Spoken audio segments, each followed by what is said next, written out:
Mara Voss woke up every morning before the sun did. That was simply the way her life worked. While the rest of Keldmore slept under warm blankets, she was already downstairs in the bakery, lighting the stone oven, measuring flour, and pressing her knuckles into dough that was still cold from the night air. Her hands were rough from years of this work. Her apron was always dusted white by the time the first customer knocked, and the smell, warm bread, rosemary, a little cinnamon on good days, clung to her hair and her clothes, and even her skin, so deeply that she had stopped noticing it long ago. The bakery had belonged to her father. Before him, it had belonged to his mother. It sat at the edge of Keldmore like something the village had simply grown around. A small stone building with a wide wooden counter and 2 shelves that were never quite full enough. Mara charged what people could afford to pay. Sometimes that was not very much. Sometimes it was nothing at all, and she gave the bread away anyway, because her father had taught her that an empty stomach makes a person feel forgotten by the world, and she did not like the idea of anyone feeling that way. She was not wealthy. She was not particularly well known outside of Keldmore. She was 23 years old, and her life was flour and fire and the quiet satisfaction of feeding people. It was a small life, but it was hers, and she had built it carefully, the way you build anything that matters, slowly, with both hands. Then came the winter that changed everything. It started as an ordinary evening. The bread was sold, the oven was cooling, and Mara was wiping down the wooden counter when she heard something heavy fall against her front door. Not a knock, more like a collapse. She stood still for a moment, listening, then picked up her candle and went to look. The man on her doorstep was large and barely conscious. His coat was torn at the shoulder. There was dried blood on the side of his face. His eyes were half open, and when the cold wind moved across him, he shivered so deeply that she felt it from where she stood. Mara was not a fearless person. She was actually quite careful, the kind of woman who latched her windows at night and never walked the far road alone after dark. But standing there looking at this stranger shaking in the snow, she did not feel fear. She felt something much more practical than that. She felt the simple and immediate knowledge that if she left him there, he would not make it until morning. So she pulled him inside. He was heavier than he looked. She got him to the chair by the oven and covered him with the thick wool blanket her mother had knitted years ago. She did not ask his name. She did not ask what had happened to him. She went to the kitchen, tore apart the last loaf of bread she had been saving for her own supper, and carried it out with a bowl of root vegetable soup that had been sitting warm on the back of the stove. He ate slowly at first, then all at once, the way someone eats when they have been hungry for a very long time and have only just been given permission to stop pretending they are fine. She sat across from him and said nothing. When the bowl was empty, he looked up at her. His eyes were dark and steady, and there was something in them, a kind of depth, that made her feel briefly like she was standing at the edge of something large. She did not look away. She just waited, the way she always waited, quietly, with her hands folded in her lap. "I was ambushed," he said. His voice was low and unhurried, like a man who had learned to speak carefully. "On the road north of here. I was riding alone." "You don't have to explain," Mara said. He looked at her. "Most people would want to know." "I already know everything I need to know," she said. "You were cold and hurt, and now you are warm and fed. The rest is your business." Something moved across his face. It was not quite a smile. It was something quieter than that. Something that looked more like recognition. The kind you feel when you encounter something real in a world that is usually performing. He stayed by the oven until the shaking stopped. Then he stood, slowly, and straightened his coat. He was very tall, she noticed now that he was standing, the kind of tall that takes up the whole doorway. "I need to be gone before dawn," he said. "Then go before dawn," she said simply. He reached into the inside of his coat, and she thought he was going to offer her money. She was already preparing to refuse it, but he did not take out a coin. He just stood there for a moment, with his hand against his chest, looking at her. "I won't forget this," he said. Mara nodded. "Travel safely." And then he was gone, back into the snow, and the door closed behind him, and the bakery was quiet again. She stood there for a moment in the silence. Then she washed the soup bowl and went to bed. She did not think of him again. Or at least, she told herself that. 3 years went by, the way years do when you are busy, quickly, and quietly, with small changes that you only notice when you look back. The bakery survived a bad harvest year by selling smaller loaves at lower prices. Mara took on an apprentice, a serious young girl named Sola, who was 13 and ferociously determined, and who called her Miss Mara, with great formality, even when Mara told her she did not need to. The village elder's wife, a fragile woman named Hesta, became a Thursday regular, and Mara always set aside a soft roll for her, the kind that did not require much chewing, because Hesta was getting older, and her teeth were not what they used to be. There was also, briefly, a man named Dov. He had kind eyes and worked the mill on the other side of the river, and for about 4 months, things between them felt like they might become something. Then his family arranged a match with a girl from a larger town, and Dov said he was sorry, and Mara said she understood, and both of those things were true, and also not enough.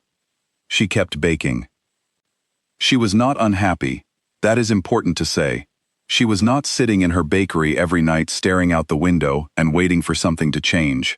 She was genuinely content with the life she had, the warm oven and the smell of rosemary, and Sola's growing confidence with the bread knife, and Hesta's grateful smile every Thursday.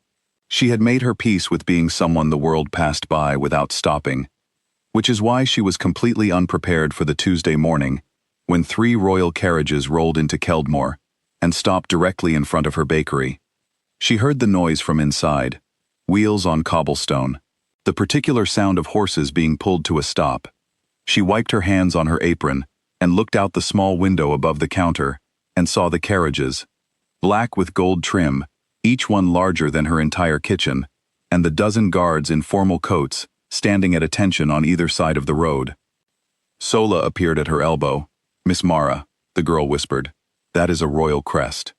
"I can see that," Mara said. "Why are they here?" "I have no idea," Mara said honestly. The carriage door opened. A man stepped out. Mara's hands went still.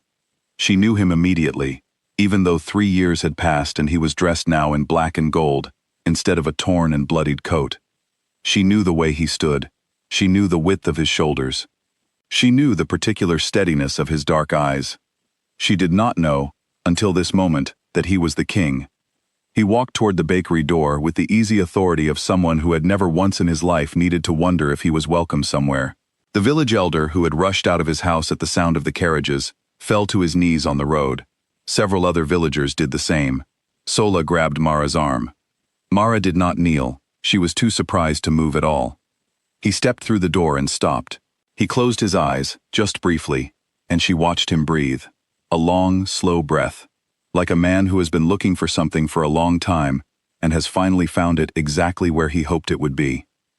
Then he opened his eyes and looked at her. "Flour," he said quietly. "You still smell of flour and rosemary." Mara stared at him. "I bake bread," she said. "I have always smelled this way." "I know," he said, and the way he said it, with such simple certainty, made something in her chest go very still. His name, he told her, was Aldrich. He did not say king. He did not say Alpha King, which was what the people of the Eastern Realm called him, though she would learn that later. He just said Aldrich, and he sat down on the stool by the window when she pointed to it, and he told her what he had done for the past 3 years. He had won the war that had been tearing the eastern borders apart since before his father died. He had settled the trade agreements.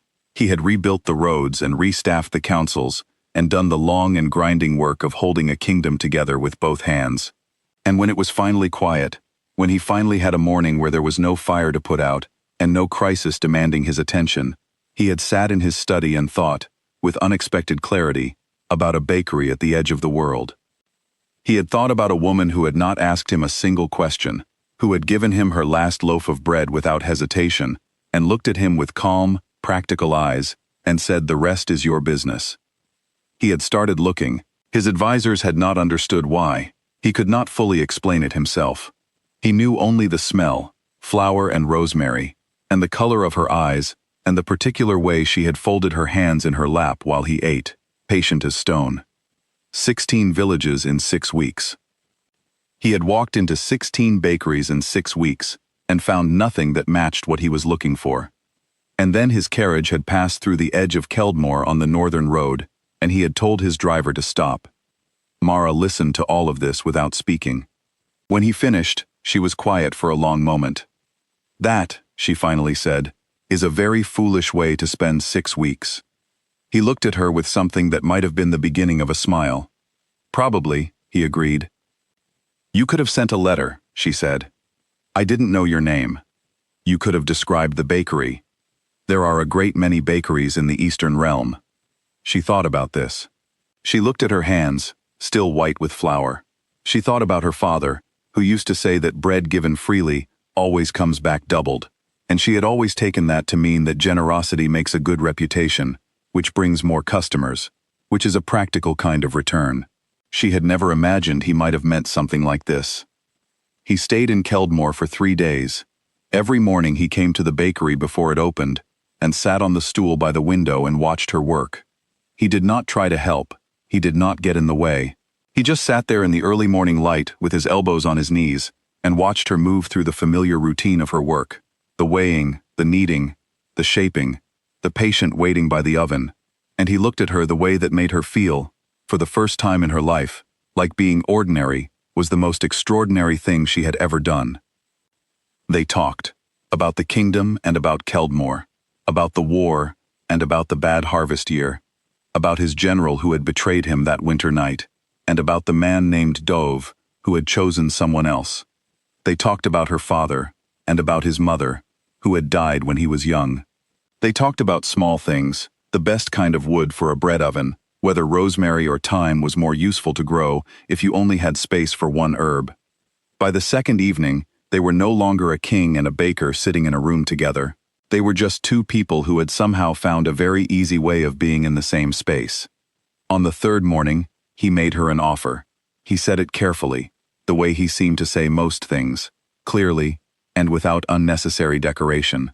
He asked her to come to the capital, not as a servant, not as someone he was collecting, as someone he would like to know more of, in a life that had more space in it than a small stone bakery at the edge of the world. Mara was quiet for a long time. Then she asked him, "Would you still have come looking, if I had been unkind that night? If I had left you in the snow?" He thought about it honestly. "No," he said, "I would never have known to look for you." She nodded slowly. She asked for 1 week to make arrangements, to transfer the bakery to Sola, who was 16 now, and fully capable of running it, to make sure Hesta would still get her Thursday roll, to do the things that needed doing before a life could be left in good order. He said he would wait. On a cold morning 1 week later, Mara locked the bakery door and pressed the key into Sola's hand. The girl held it with both hands like something precious. Mara straightened the girl's collar, the way she always did when Sola was being too serious, and told her to remember to let the dough rest long enough, and not to rush it, because rushing bread is how you get bread that disappoints people, and disappointing people is never worth the time you save. Then she picked up her small bag and walked to the carriage. She did not know what came next.